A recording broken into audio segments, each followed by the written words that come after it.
Testing, 1, 2, 3. Testing, 1, 2, 3.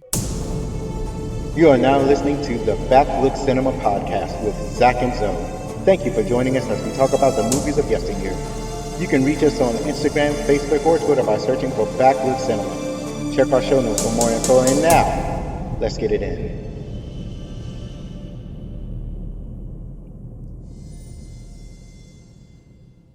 Yeah, this is Zach. And this is Zoe, and welcome to the Backlook Cinema Podcast with Zach and Zoe, where we take a look back at the movies of yesteryear. And what was the movie we take at this time? Hold on, I'm messing up. Hold on. Let me get the vocabulary right. What was the movie that we watched this time? Set It Off. Set It Off. We just finished watching Set It Off with Queen Latifah and them. I especially wanted to take a look at this movie because Queen Latifah is starring in a brand new show called The Equalizer, and just so happens that she's taken on a TV show that's been this is like the third reboot, I believe. There was the original show, there was the movie with Denzel Washington, and now she's the Equalizer. Now it's her. And it was pretty good. It was pretty standard, kind of like a mysterious figure helps out people in need, and she's got high-tech friends to help her out or whatever. So and she beats up people pretty well in this show. So it kind of reminded me of this is one of her first starring roles. I guess you would say this movie has 4 co-stars. So this is her first starring role, and it took me back to this movie where she plays a really tough character. So we're going to get into that. Like I said, this is the 16th episode, and the reason that we started this show is to strengthen the bond between my son Zach and myself. My name is Zoe. That's why it's called the Backlook Cinema Podcast with Zach and Zoe. So, watch movies that I love when I was growing up in the 70s, the 80s, and the early 90s, and we get Zach's impressions on these great films. And we're continuing with the Black History Month theme. So this is the second movie of our Black History Month theme. And we're concentrating on the culture, not necessarily. Well, actually, we can say the history because these movies are old. So yeah, sure, it can still be history. So, do you remember last week's movie? Last week? Yeah, last week's movie. No, I'm drawing a blank. It had some black people in it. Help me out, son. Well, yeah, sure. Yeah, you need my help. Hold on. See, that's my memory. My memory is super poor, and now he has to look it up. The Last Dragon. Yes, that's right. Now I remember The Last Dragon was the last episode, and so this episode is Set It Off, and we're gonna talk about it. I should have remembered because all the stuff you've been going around saying. Right. It's still in me. I'm still talking about. You're not showing up. That's all I can say. I'm still doing the show enough speech. Shogun of Harlem. So tell them about our merch. Yeah, I'm sorry. Hold on. Oh, he's on the wrong page, ladies and gentlemen. You can get t-shirts, hoodies, mug, face masks, and a bunch of other items at our website, backlookcinema.com. Also at backlookcinema.com, you can leave us direct feedback, comments, suggestions, etc. At our email address, fanmail@backlookcinema.com. And please, if you like our show, then rate and review us on Apple Podcasts or whatever podcast app that you might be using. So, tell the folks what you've been up to. Oh, just the same old playing games on my phone, playing games on the TV, and watching YouTube. So just pandemic activity. Yeah, pretty much. And also getting some things that I saved up to get. Very good about that. Like that Goku behind you. Yeah, I noticed that.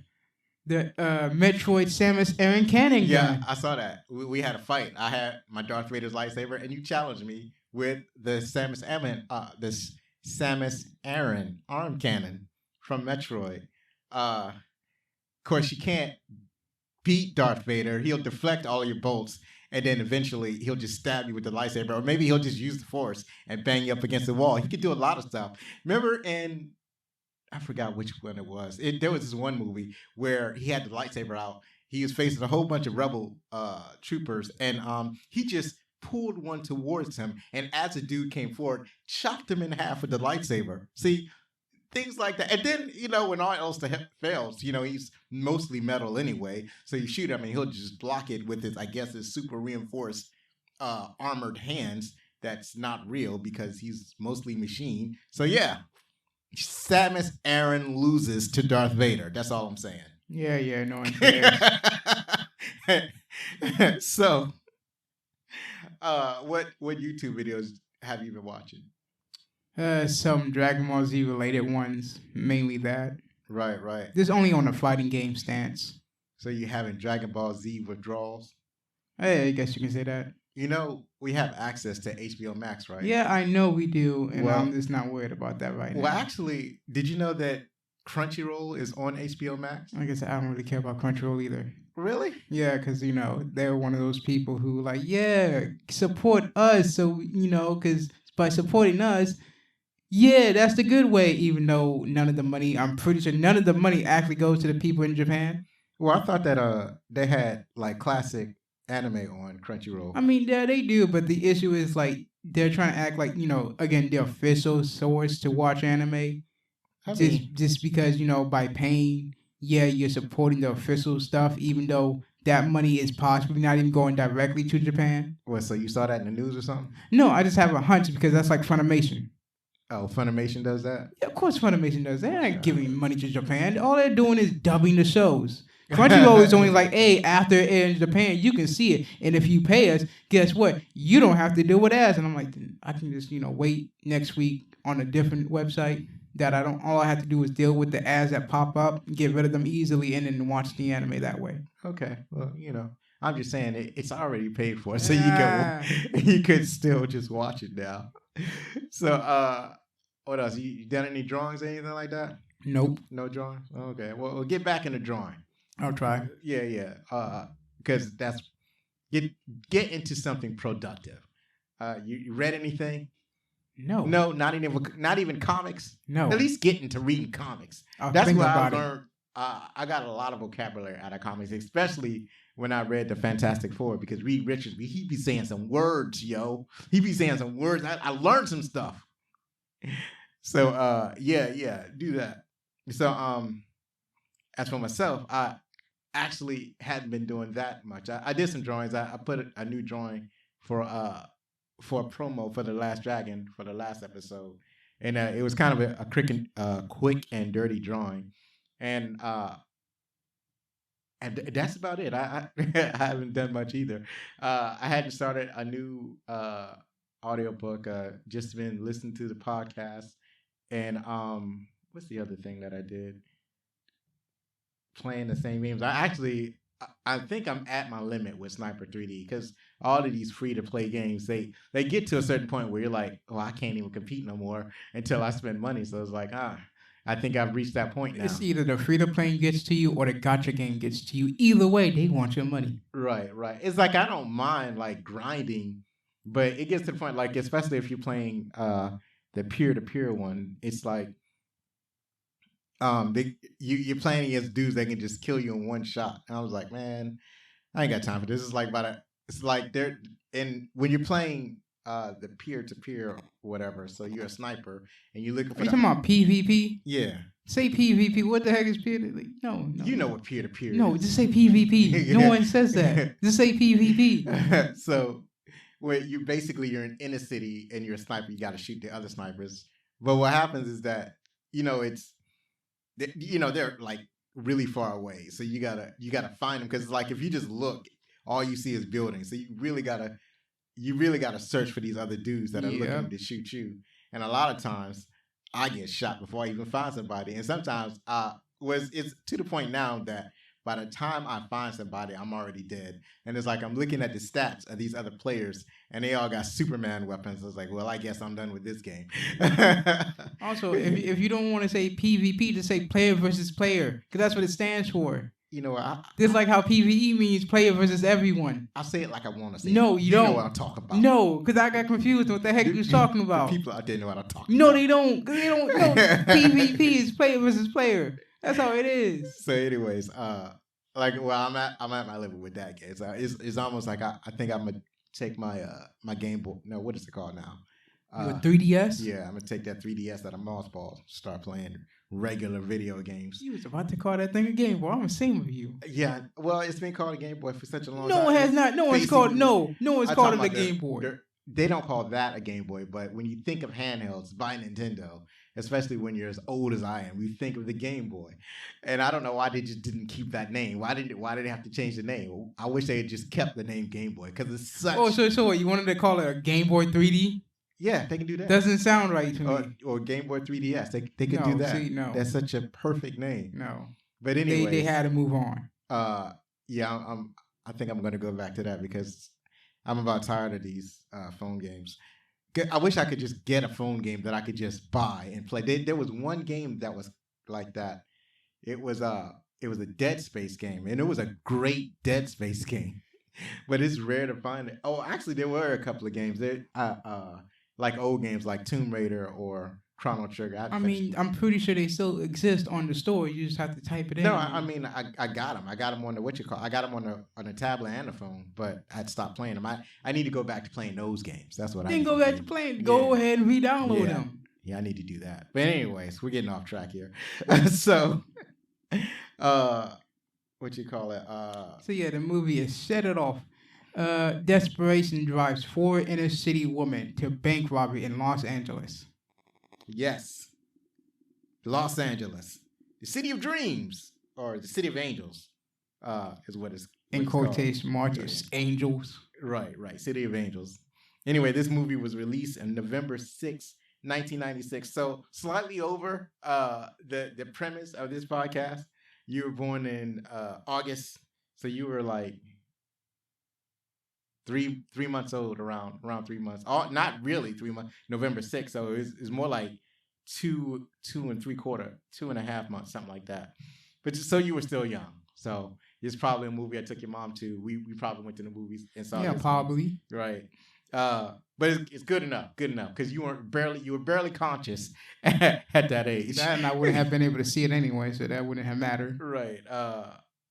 It was released by New Line Cinema. It grossed over $36 million on an $8 million budget. People really liked this movie, and it got great reviews. So this movie was starring Jada Pinkett, who is now known as Jada Pinkett Smith. She played Stoney. She can currently be seen on the Red Table Talk, as she's also had noted roles in The Matrix 2 and 3, and she's been in the Madagascar movies. Queen Latifah as Cleo. She was in Juice. I think that was her first role. She's more notable for being in Living Single, which is the precursor to the show Friends. She was also in the Ice Age movies, and as I mentioned earlier, she's currently in The Equalizer. Vivica A. Fox played Frankie. She was in Kill Bill Volumes 1 and 2, Independence Day, and I didn't realize this, Scooby-Doo Mystery Incorporated. And Kimberly Elise, or Elise. Forgive me, I do not know how to pronounce that name, but this is her debut role. She plays Titian, or TT. She was in The Manchurian Candidate, and also noted in Diary of a Mad Black Woman. And she's been in a bunch of TV shows and movies since. Also, John C. McKinley as Detective Strobe, and he's recognized from Scrubs, but he was also in Point Break and the movie Seven. So, but I was watching this movie. It's like, I know that guy from somewhere. And now I'm reading this. Yeah, that's right. He was in Scrubs. Almost playing the same character. Almost playing his, like, because he's kind of an a-hole in this movie. And he was kind of an a-hole in Scrubs. Almost, he has a gift for playing that type of character. And also notable is Blair Underwood. And he played Keith, the love interest of the Stoney character. and he's been in a lot of movies. He's also he's been most recently in Agents of Shield. He was I first noticed him in L.A. Law, and he was I think he was the only black dude in the law firm, and it's almost like he played the token character, but he was one of my favorite characters on there. And he was also in Rules of Engagement, and he's also been bouncing around television and movies for a long time. But it's one of my favorite actors. So this movie was directed by F. Gary Gray. He did Friday, which is definitely going to go on the list at some point in time. He also did The Italian Job, The Negotiator, The Fate of Furious, and he got his start in music videos. And you kind of see that in this movie. Did you notice that? You mean the way they would play some songs on certain scenes? Yeah. Right. It had a very video feel to it. It was written by Takesha Buford and Kate Lanier on the screenplay. It was music by Christopher Young, and he did the background music. It was all right, but it wasn't as impactful as the soundtrack. Now as the popular music that did it on the soundtrack, but he has been noted for movies Drag Me to Hell, Swordfish, and Entrapment. But also featured in it had a dynamite soundtrack for this movie. Set It Off with Queen Latifah and Organized Noise. Missing You, that they played at the end of the movie with Brandy, Shaka Khan, Tamia, and Gladys Knight. Don't Let Go with In Vogue, and Days of Our Lives with Bone Thugs and Harmony. So and then it had a bunch of great tracks. I almost feel like listening to it right now. It's great soundtrack. Also executive produced by F. Gary Gray. So that is a breakdown of Set It Off. All right, we're going to take a short break, and we'll be right back to talk about our favorite parts of the movie, some movie trivia, and find out what some of the critics thought. Okay, so I'm supposed to read this here. Drink Duff beer. Duff is good beer.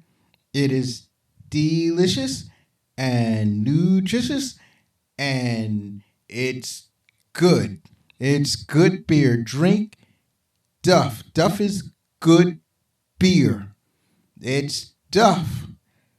Duff, that's the stuff. Yeah, I read it. I don't think there's anything else to read. It's just Duff is good beer. Duff is the stuff. So if you need some stuff, drink Duff. Duff is good for you. Drink Duff. It's the stuff. Manufactured in the city of Springfield. Please drink responsibly. All right, Zach, tell everybody what was your favorite parts of the movie. All right, so the favorite parts would be them first talking about how they survive a bank when they're on the roof, basically smoking, getting high, except for one of them.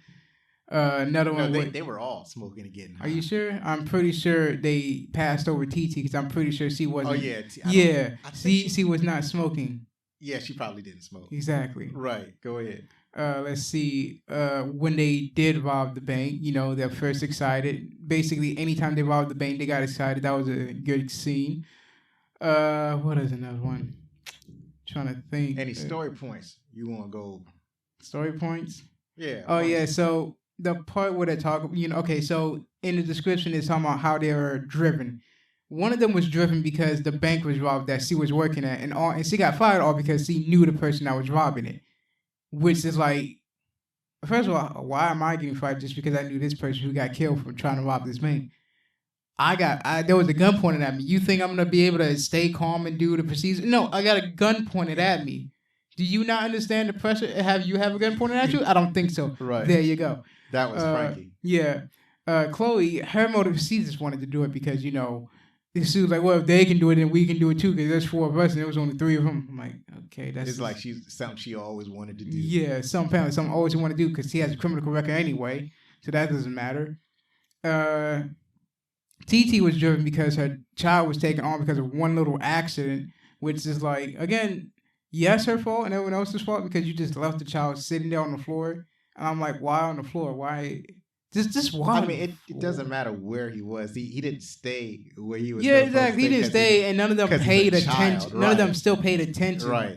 He saw some blue liquid. And he thought it was. He decided to taste it. Yep. And then child was taken away, so she had to do it. What was the other one's name? I think that was Stoney. Yeah, Stoney. She was driven because she wanted to get her brother to college, and so she went to get some money. But she had to do something to get that money. She did it. Her brother was like, oh, yeah, I actually didn't get accepted. She got mad toward the money. He went somewhere else to get his champagne. When he left the building, he got shot by a bunch of cops because all they saw was his head, the back of his head, where it says, what was it, SA, something like that? I think it was RA. Anyway, it was like back in the early 90s, when dudes got their haircut, sometimes they would carve initials or designs in their head. So in the very beginning of the movie, there's a bank robbery. And in a videotape, they get one of the bank robbers. He has some initials carved in his head. I forgot what they are. This is probably RA. Let's go with that. Yeah, sure, let's say that that works. was. And then so later on, Stoney's brother go to the dude's house. He happens to know the dude. And they hanging out and whatnot. But he didn't know the dude robbed the bank. He just know the dude. Dude wanted to congratulate him to going to college. Apparently, he lied to everybody. Told everybody he was going to college. So dudes still think that he going to college. And gave him celebratory champagne. And then Stoney's brother, he admires the design on the back of the dude's head. So he said, yeah, you can go get one too. So, because his girlfriend had did it. So Stoney's brother go ahead and he get the same design carved in, haircut cut into the back of his head. So he leaves the dude's apartment or wherever he lived. It looked like a hotel, but he leaves the dude's apartment and he's walking, not knowing that the police have the apartment staked out, and they see the design in the back of Stoney brother's head, and they mistake him for the dude that robbed the bank. Yeah, they tell him to get on the ground. He gets on the ground, but before he does that, he's trying to tell him that he's gonna pull, the champagne out. But he got the champagne in his coat. It feels like there was probably green people. There was probably in the green didn't hear him or whatever. It was dark, and they don't listen. The cops they didn't really listen. These are Los Angeles cops. They're not gonna listen for Jack. None of them cops listen. And he goes to pull it out, and they all start shooting him in the back, and it's like, wow. They shot him in the back, in the front. They shot him from all directions. And then can't remember who he was. No, he was where is it? Where is it? Is it okay? Here it is. Deputy Strode. Yeah, detective. Detective Strode. He noticed that, like, hold up, this is not the right guy. You guys shot the wrong man, and he's trying to hurry him get an ambulance over there, but it's already too late. Yeah, he got shot too many all the times. wounds that man received. Right. And so she's driven by that point because her little brother had died. Now she's mad at the system, and actually, I think her main motivation is to get out. Yeah, to get out of the Los Angeles itself. Because she really had no future. The only future that she had in 5 years was basically to get her brother in college, and that was it. She didn't have no plan for herself. Right. Yeah, that was good. You put that in a good way. Yeah, let's see. Oh, yeah, and I guess the last favorite part is when they're basically doing the Godfather scene. Right. Oh, you recognize that. I was like, this is just a Godfather right here. Right. They played the Godfather music and everything. Frankie put some, I don't know, grapes or something in her mouth, so she looked more like the Godfather. Yeah. So yeah, that was a pretty cool scene. So I liked all the scenes that you like. One of the things that stood out to me is that you remember Cleo's girlfriend. Oh yeah, she didn't even talk at all. You noticed that? Yeah, right? I already noticed that. I was like, I didn't notice she that. Did not talk. She never said. Because I was like, first scene, line. not one. Second scene, not one. I'm like, the only thing she did was scream, and I'm like, who's this? Like, I understand she's the love interest to Chloe, but that's just about it. And I'm like, you have no lines. You're just there as a face. She kind of reminds me of Rose. What's her name? Something Rose. What are you talking about? I don't know. There's a model that Kanye West used to be with. Stoney Rose something. I can't remember now. I had it when I was watching the movie. I can't remember now. Amber Rose. She kind of reminded me of Amber Rose because she got like a similar haircut to Like, Amber is this Rose. there for just to be a face, just to be pretty? I'm like, Seemed like okay. it because she had no lines. I'd never seen that before. She was just basically showed up. She was mute for the whole movie. Well, that just tells me you probably there as a background character at first, and it's like, you know what, we need someone else up front. Just be there. Don't say like you have no lines. You're just here. Right. So that was kind of wild. So the very first, I like that the movie basically started off with the bang, and the movie started off with the bank robbery. It's like we're gonna start this movie right now. I also like it seemed like they had like real chemistry between the four main characters, and I really enjoyed that. I really enjoyed seeing them together. They would laugh together. They got in fights. They would smoke weed together. They laughed together. It was pretty cool. I liked like you. I liked all the bank robberies. It was pretty sweet. How realistic it is, I have no idea. I just know that I enjoyed it.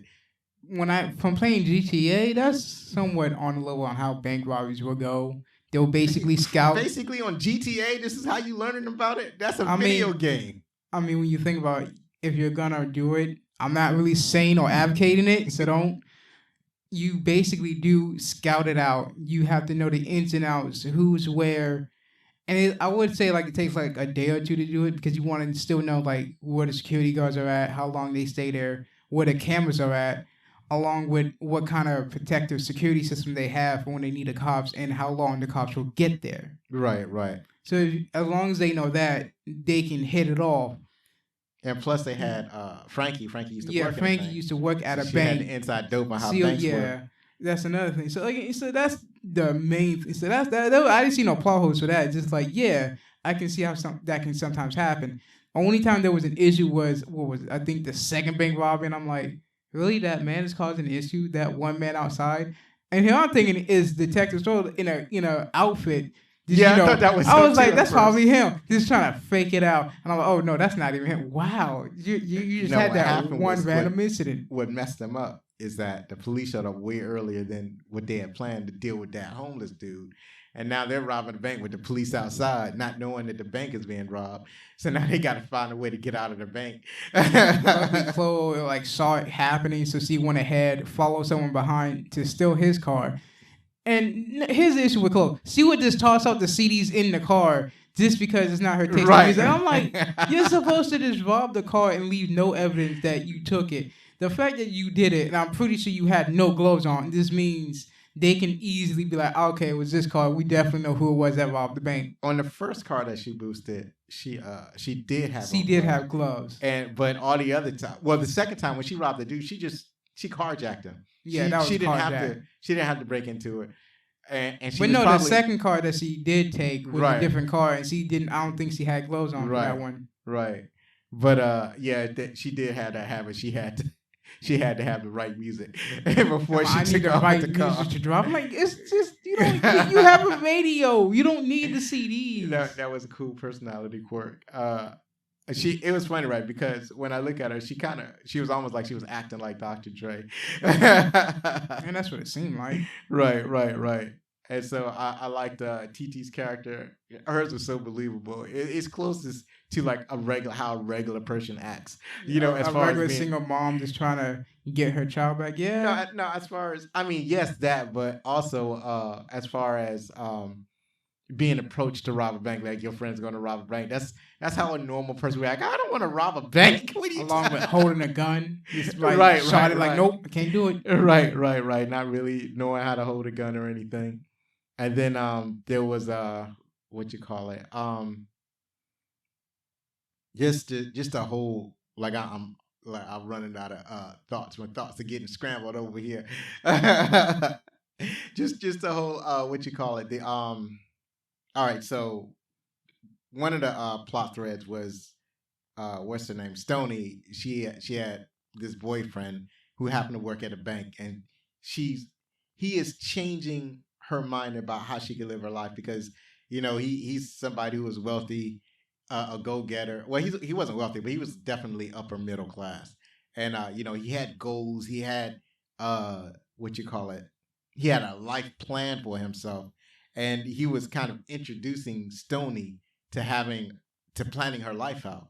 And he knew that Stoney was like a round-the-way girl. She was like, that she was poor and everything, but he was trying to bring her into his world and like kind of change her perspective.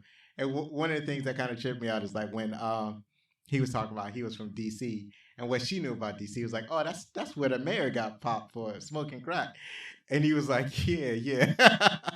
Do you remember that incident? No. So you haven't been taught this history. So once upon a time, Washington D.C. had a mayor. His name was Marion Barrett. He was extraordinarily popular. Everybody in D.C. loved him. He would get elected over and over again. So one time, but the feds suspected that he was involved in drugs. So they actually set up a wild sting operation with a lady friend of his, and that's how he got caught. Part of the operation, they had to encourage her. They told her to encourage him to smoke some crack because he's the mayor of the city. So they needed some ironclad proof.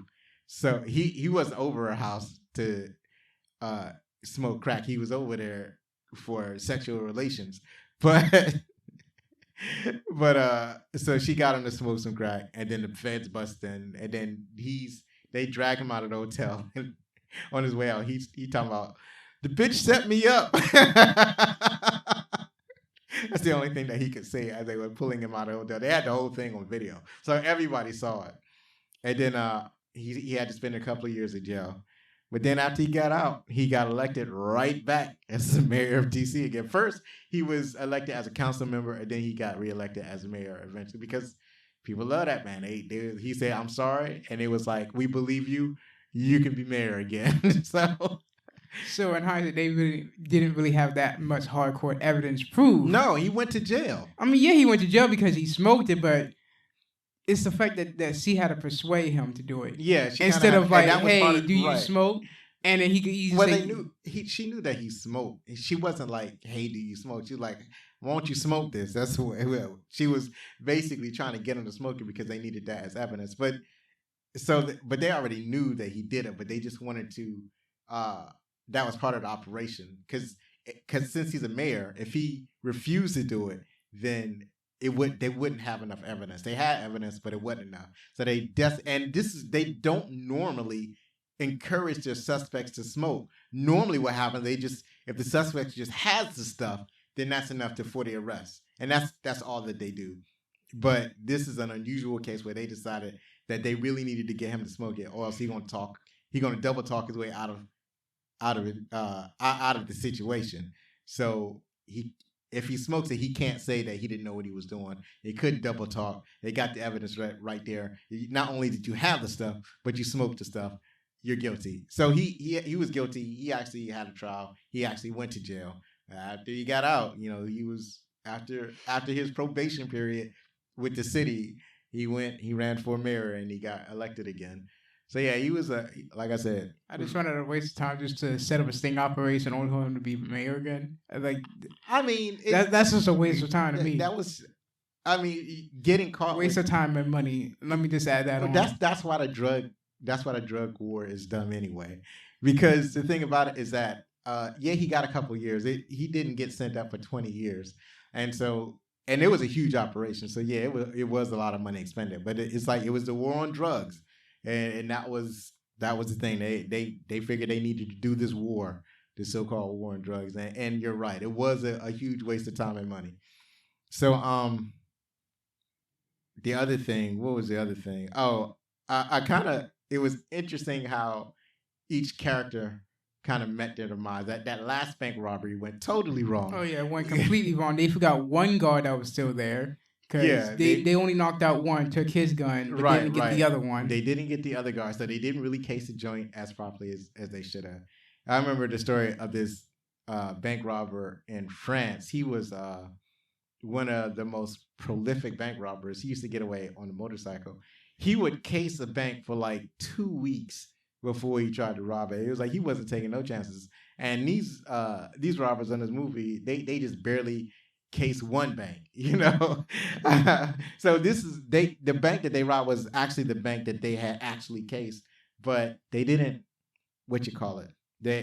they didn't do a well enough job. Yeah, it wasn't all well thought out. Right. So I mean, the only thing that was thought out was basically changing the outfits, because it's like, okay, we have to change to something else, because come on. Right. We did it 2 times. There's no way we're going to get away with a third. We need to change our outfits, because if we change our outfits, likely we're going to get away. Or not really, because they're 4 women. I think they just got tired of wearing the wigs. I mean, it could be that, but still, remember, they like at the third bank, they came in like, hey, there are going to be 4 women. And they're gonna like have wigs on and have dresses on. Do not let that fool you, right? Because that's not what it is, right. And it's like, okay, yeah. So that was kind of, well. See, when they went in this time, they just went in with jumpsuits, and I'm clear. Well, they just went in with guns blazing, basically. They weren't actually shooting, but it's like the first couple of times they're pretending to be customers, and then they made everybody put their hands up or whatever. Yeah, but this time, like, yeah, they did go in with the guns, but they had, masks on, so their faces couldn't be seen. Right. They had jumpsuits on, so, again, this is not a dress, it's a jumpsuit, so they can just go ahead. So, the last one, that was a great part. So, actually, even before then, so here's one of the best kind of things that happened. So, when the police are talking to the bank that's actually about to get robbed, and basically they're warning them, it's like, they've hit these other banks, they're very proficient, and you need to watch out for this, that, and the other, and they're showing them the tape of the first bank robbery. And the love interest notice, he's like, right, that is Stoney. Why? Right, he recognizes Stoney, or at least one of the bank robbers has a strong resemblance to his girlfriend, and right then and there, he could have told him, I know that woman. Yeah, but he didn't. He kept this outside. But he didn't. Then he gets a call, and then it's Stoney telling him to meet him at the place that they went to the first time in 5 minutes. What, to meet her. Yeah, and he's like, okay, well, you better be there. So he goes ahead and leaves the bank, and he just waits there. Right, he waits there. And because he already knows what C's doing at that bank. Right, I wouldn't say he knows. I think he strongly suspects, or he hopes that he's wrong about what he saw in the video. But here's the thing. Remember in the beginning of the movie, the bank managers fired Frankie because she knew the bank robber. Yeah. Right. So she actually gets fired. I mean, she knew the dude, but she ain't know him, like, they weren't close friends. Yeah, it wasn't close. Like, she didn't know him like, oh, yeah, I knew he was going to do it. Right. She just know, it's just the fact that they live in the same neighborhood, so she happens to know his name, but they weren't even acquaintances. It's just somebody whose name she knew. But basically the dude, I think his name is Keith. So Keith is in the same situation where he knows one of the bank robbers, but his situation is different, is that he actually knows her. So they're very good friends, and he could stop the bank robbery. Like, Frankie was in no position to stop the bank robbery at her bank, but Keith was in a very good position to stop the bank robbery, but he chose not to, essentially. So it's funny how they had those parallels in the movie. I really like that. I would say another good scene is when Chloe is in she's behind like a dark screen, dark glass, and she's looking forward. She's looking at a woman that saw her, who basically saw the guy she was sleeping with get whacked. And she's like, you got to set up. Oh, I got to set up. Okay, fine. Early on before that. Describe the scene that leads up to what you're talking about. So Chloe, TT, and who was the other one? It wasn't Stoney. It was Frankie. Yeah, Frankie. They go to work and they go to work, and they're like, wait, where's our boss at? And they're like, oh, him? Oh, well, he just got him left, so we're taking over. And like, what do you mean? Like, yeah, he's no longer working. So they panic. They go all the way to a room where they stash the money from the second heist. They go and look, and they notice that it's gone. So it was like, this man came in here and took our money and dipped. So they go ahead and go to the guy that basically gave them the guns to go ahead and rob banks, and ask them, do you know where he went? And he was like, yeah, he came in here, nice perm and all, but he was in a panic and hurry. He got a piece that he wanted. And Chloe's like, well, guess what? That man, he had your interest. And he's like, this man just went ahead and screwed me over. All right, I'm going to tell you where he's at. So they go all the way to a hotel where he's at. And he's, making love to some white woman. I'm guessing a stripper, prostitute, whatever. And so they bust in. And they demanded that they get their money back, and he's acting like that he don't know what they're talking about. Now, as they're looking, Chloe points the gun at him, and now I don't think she was going to shoot him, but just trying to threaten him enough so he would squeal. But she turns her back to look for the money, and the moment she does that, he reaches under the pillow to grab his gun and point at her. So she puts her hands up. And you hear like 2 gunshots fired, and that was from TT shooting him in the back. Yeah, TT, who's most afraid of guns. Yeah, most afraid of guns. That's her first time firing a gun like that. And without dropping the gun. Yeah, not dropping guns, surprisingly, this time. And, they're all in a panic. So Chloe grabs something from the wallet, pulls it out, looked at the lady and says, this is talking about you did not see anything. She grabbed her driver's license. Driver's license. We was never here. You didn't see anything because I got this. Puts it in her pocket.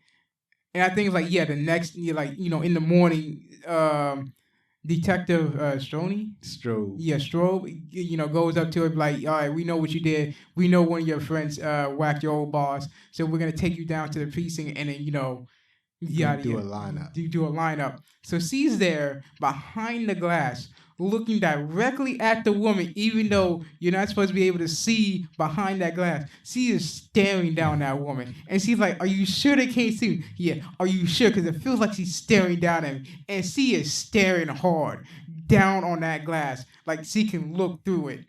And then they're like, all right, face right. So she looks. So before she turns, she points at her pocket. And she's like, with interest, turns, still looking directly at her. And the woman's like, nope, I don't see her. Nope. And they're like, and they already know it's her. They're like, you come on, look at her, look at her. This forehead point out. We know you see her. Just look at. She's right there. Look at her. It's like, nope, I don't see her. Can I go now? Are we done? Thank you. Leaves. And I'm like, wow, she just stares her down. Right. With interest in her pocket. Right. She was like, yeah, say something. I dare you say something. Say something. I know where you live. Say something. I know where you live. I will come for you. And the thing is, she couldn't see through the glass, but she knew who was trying to finger her. She wasn't going to play that. So I really like Queen Latifah's character. She really played that character. All of the women did a great job on this movie. I really enjoyed it. But at the end of the movie, when they all met the demise, it was just glorious. TT got shot She got shot in the bank by the guard that they missed. And they was going to take her to surrender. the hospital. They was going to surrender. But he comes out. See, Cleo might not have surrendered, but the other two that was in the bank was Stoney. Yeah, they was going Stoney and TT. They was going to surrender. The detective was like, this is the bank that they just talked to, warning them that they was going to get robbed. And it's like, and he's in his car after the briefing, and he hears that bank is being robbed. So like, God, Buster Huey go back. He's the first unit on the scene, him and his partner. And they were like, and so he already knows who they are. I was like, Stoney, don't do it.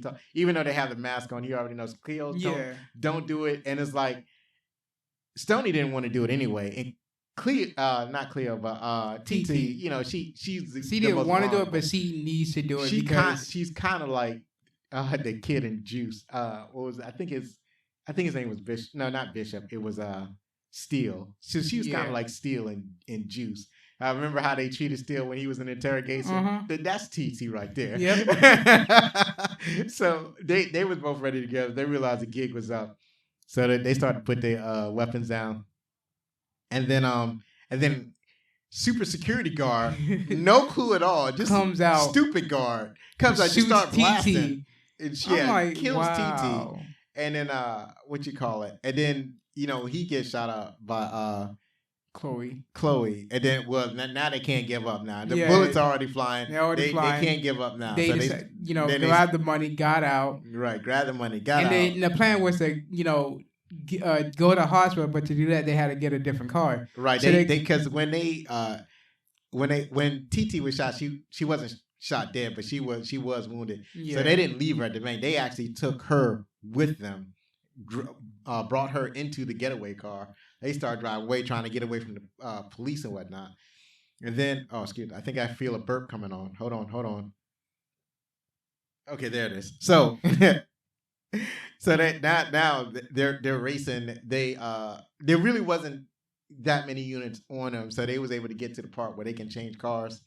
And at the point where they're about to change cars, that's when the car TC passes away. The car is not even like they're trying to hurry up and get the car started, but the car that they're trying to take does not want to start. The moment they do get it started, TT has already passed away, and it's like you have Stoney talking to her, basically trying to keep her there, so they can hurry up and get out. But you hear Stoney talking, you already can tell TT passed away because you don't hear her laughing at all. Right. You don't hear her not one bit. And when I can never remember Frankie. Right. There it is. When Frankie comes, she's like, "Come on, let's go." And Stoney's looking at her like, "No, it's just already too late." Chloe pulls up, "Come on, let's go. Get TT, come on." They're like, "No." And so they go ahead, get in the other car, drive off. And as they're driving, they're getting chased by a bunch of cops at this point. There's like one helicopter after them. They managed to lose the cars behind them because of traffic, because they caused it by swerving left and right. Then they get to a tunnel. So they get into the tunnel, and before they get to the other end, there's a second helicopter. So Chloe stops. Chloe then tells them to get out, lean against the wall, and then once he's gone, go the other direction. Take the money and just go, and we'll meet up later. And they're like, "Are you serious?" She was like, "Yeah, trust me, I'll meet with you guys later." I think she knew that. She knew, so she had to convince them that I'll be fine. Right. So she goes ahead, drives towards a second helicopter that's in front of her, basically playing chicken. And the helicopter is like, "Nope, right. Man, this helicopter costs $135,000. I can't be chicken. Helicopter moves past. Chloe's still driving. It then cuts to the scene where you had the gun dealer. He's like, "Oh, look at them. They're trying to get away." It's like, that's how it goes right there. But I don't think they're going to get away. He's like, "Nah, man, they got helicopters. They're not getting away. They're done. Man, they got helicopters out there, man." So she continues driving, and already they have a blockade ready for her. And when she sees the blockade, she does stops. She then does a little, let her car go up and down some. And then she's like, "You know what? I'm going to do it. It may cost me, but I'm going to do it." She lights the cigarettes. She gets ready, drives the car. She ducks, which is also good that she does that. She ducks so she don't get hit. And she gets past the barricade, but then she stops. And I'm like, did she get hit? It doesn't look like it, and her tires look fine. So why did she stop? And I was like, oh, okay. Yeah, I get it. So she gets out the car, use her gun, and she just gets shot by every single cop there. And I'm like, there's the second casualty. Right. And, cuts to her girlfriend, she's like, damn. She had a scarf on. I guess that's, something that she gave her, and she took it off. Yeah. Right. Then it cuts to Frankie and Stoney. There you go.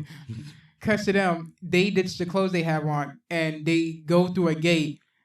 They both go, separate ways, so they don't get caught together. Yeah, they split up, and each of them have Stoney half of the money. Yeah, Stoney managed to get on this party bus, and basically hits a ride from it. But then it goes to where Frankie's getting caught, and the bus is right there driving on a bridge, where they have her not surrounded, but she can't really run so far because they have guns pointed at her. Well, the bus really wasn't on the bridge. The bus was at an intersection. Oh. So the bus is crossing an intersection. It looks like it was right on a in bridge. front, right, and it's on the intersection, but it's the intersection that's right in front of Frankie, where Frankie wants to go. So Frankie has a confrontation with Detective Stokes. Yeah, Stone, and he's like, "Come on, I know you're not gonna do it. Come on, look, I'm not even armed." And then apparently she already knew that he had a second gun on her. And no, he didn't have a second gun. He took everything off. Oh. Yeah, he was just trying to get her to give up. Yeah. He was basically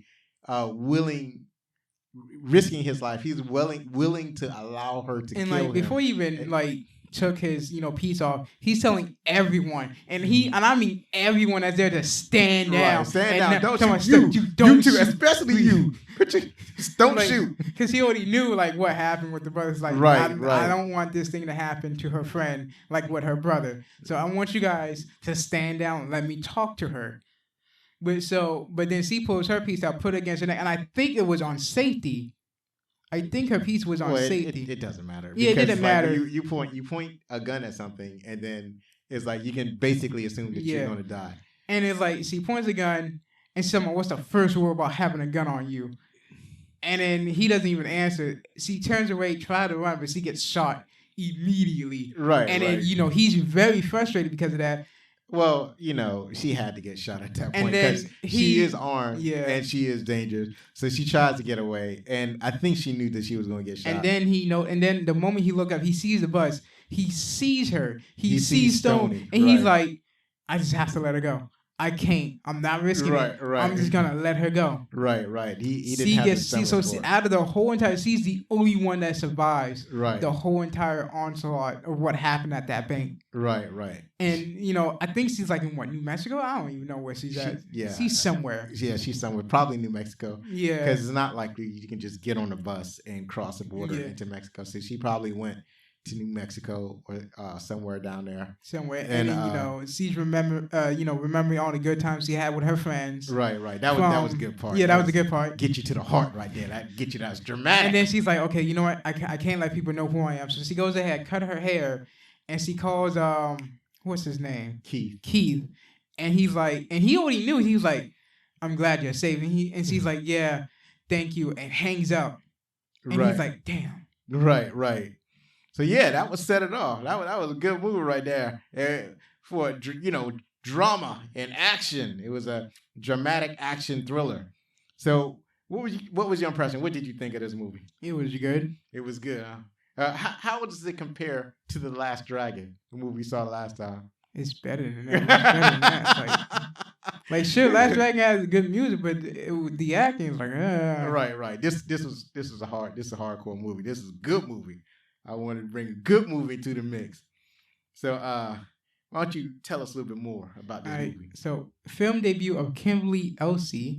She was discovered by producer Del Pollock at a restaurant where she was a waitress. Right. Interesting. So Kimberly, well, there are a lot of actors that are waiters and waitresses. Oh yeah, because if I remember, I forgot where I heard it from. Talking about, as an actor, I started as a waiter, waitress, whatever. Right. I'm like, what in the world? Well, the thing about it is that what happens is that they go to drama school or whatever, and they're like acting already in wherever local scene they're at, and then they'll move to Los Angeles, where there's a best chance of being in TV and movies, and they have to work somewhere. I mean, they're already actors and actresses, but they have to make the rent. So they'll work at a restaurant, they'll work at a warehouse. What's his name? I'm trying to think of his name. Harrison Ford. He worked as a carpenter at the time where he started in American Graffiti and Star Wars. It's like, yeah, you got to have a regular job before you can make a living in acting. So she just so happened to be a waitress. Queen Latifah's first leading role in a feature film. This is Queen Latifah's first leading role in a feature film. This was F. Gary Gray's second feature film. New Line Cinema selected him as a director following the success of his previous film, Friday, that came out in 1995. Yes, and Friday was most delicious. I'm surprised you didn't say anything about this. I'm surprised you didn't put him, because I was like, why didn't he put this man in the starring list? Because, he was seen. Are you talking about Dr. Dre? Yeah, and I was like, why is Dr. Dre in this list? Dr. Dre made his first on-screen appearance as the weapons dealer in the movie. Because I was like, that's Dr. Dre. Right. I was like, I can tell by the way your face is like, you don't like the age is there. Right. Yeah, this is his first appearance. He's had a number of appearances, and he's rare. He rarely plays a starring role. He's either a supporting character or he's like almost a background character. In this instance, he was almost a background character. The film was set to star only Jada Pinkett Smith and Queen Latifah. Yeah, that would have been a very different movie. Jada Pinkett Smith and Queen Latifah would reunite 21 years later in Girl Trip, and that came out in 2017. Once again, playing close friends. almost half of the budget went to paying for the use of the theme music from The Godfather. Yeah, I can actually see that then. Right, but half of your budget? Oh my God! You What pay the- half of your budget to play The Godfather. That's- So they only that's have hardcore. $4 million budget left. Right. They have $4 million to make the movie. It's like, how much is it going to cost? $4 million. That's half my budget, man. Listen, you want to use it? Yes or no? Fine. Right. And it's a good thing they made $30 million though. The movie soundtrack was a huge hit. It reached number 4 on the Billboard chart. When the movie was released on pay-per-view, New Line Cinema gave a copy of the soundtrack to viewers who ordered The Long Kiss Goodnight, another movie made by New Line. The Long Kiss Goodnight was a great movie. It was Samuel Jackson and I think Gina Davis. I'm not exactly sure who the woman was, but I do remember Samuel Jackson. It was a good movie. It's on the list. It is on the list. So what the critics think? Let's find out. The critics gave it a 69%, and the audience gave it 90% because the critics were wrong. I mean, it's still pretty. It's still certified fresh on Rotten Tomatoes. Still, it could have been 70 or 80%, but the audience is like, man, them critics don't know what they talk about. This is a 90% film. I couldn't find a Metacritic score. Roger Ebert, remember that cat? Yeah, he's one of our people. This is Chicago Sun-Times. Sure. He wrote, the movie surprised and moved me. I expected, what did I write here?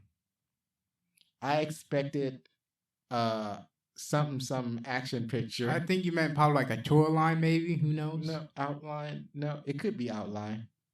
I don't know what I was trying to write. I expected an action picture and was amazed at how much I started to care about the characters. Yeah, because that's how it was set up. It was good. Chris Cabin of filmcritic.com wrote, despite Gray's galvanic ability with action sequences, there are very few surprises to be found and set it off. Film people, they don't have to surprise you all the time. It's about the connection between the women. That's what this movie was about. This joker don't know what he's talking about. Larry Carroll from countingdown.com, he wrote, a tense original caper film full of excellent performances, particularly by Queen Latifah. Oh yeah, I'm guessing he's talking about when she got shot so many times, and I'm like, I mean, just the whole thing, and the way she acted. Like, basically, this is how he told me where she had to act like she was a guy for her rap music, which I still haven't listened to. And basically, she's acting like a guy in this movie. Basically. Because when her boss comes out talking about ladies and gentlemen. Right. Basically looking at Queen Latifah, just straight up talking about gentlemen. Right. He's always teasing Cleo. And finally, USA Today wrote, overlong, overdone, and overwrought. The narratively challenged Set It Off gets off on exploitation, shock, and social conscious slop in equal measure. It's kind of a dumb review. I wouldn't say overlong and overdone because you don't really see a bank robbery done like this or like the reason of motive. Most bank robberies motives like, oh, let's rob a bank and we'll be super rich. Right. No, two of them had a good two of them had a pretty good motive of why they wanted to get this money. Right. And once again, it's about the relationship between the women, and it's not necessarily about like the action sequences. It's like a soap opera, but with bank robberies. That's basically what this was. Yeah. But see, some people miss the mark, they miss the point, and they turn up missing. That's all I got to say about them peoples. Really? They disagree with me. They go swimming with the fishes. That's what I'm talking about. This is not The Godfather. So we talked about the critics' scores. You got anything more to add? No, not really. Nope, not really. But it was a good movie. Yes, this I is agree. a pretty decent movie. Yes, I agree. We have our answer from what we now learn from last episode from a baby millennial that we now have their point of view. So if you're a millennial, go out, find this film, and watch it. It's a great movie. The next movie that we're going to look at for Black History Month is Coming to America. the reason we're going to take a look at that movie is because soon Coming to America 2 will be available on Amazon Prime. So we got to get ready for it. We got to rewatch. And for me, it's a rewatch. For Zach, it's a watch for the first time. Coming to America. This is one of the best comedies to come out at that time with some of the greatest comedians doing their greatest work. And you're going to see a bunch of references from your current media that you're looking at, from your current video games, your current, shows or whatever. A lot of that's, you're going to get a lot of references from watching Coming to America. Yeah. Sure. I'm putting it down like that. So anyways, thank you for listening. This has been the Backlook Cinema Podcast. There we go again with words. Thank you for listening to the Backlook Cinema Podcast with Zach and Zoe. That's Zach over there. This is Zoe. Thank you very much, fam. Be careful and be outstanding.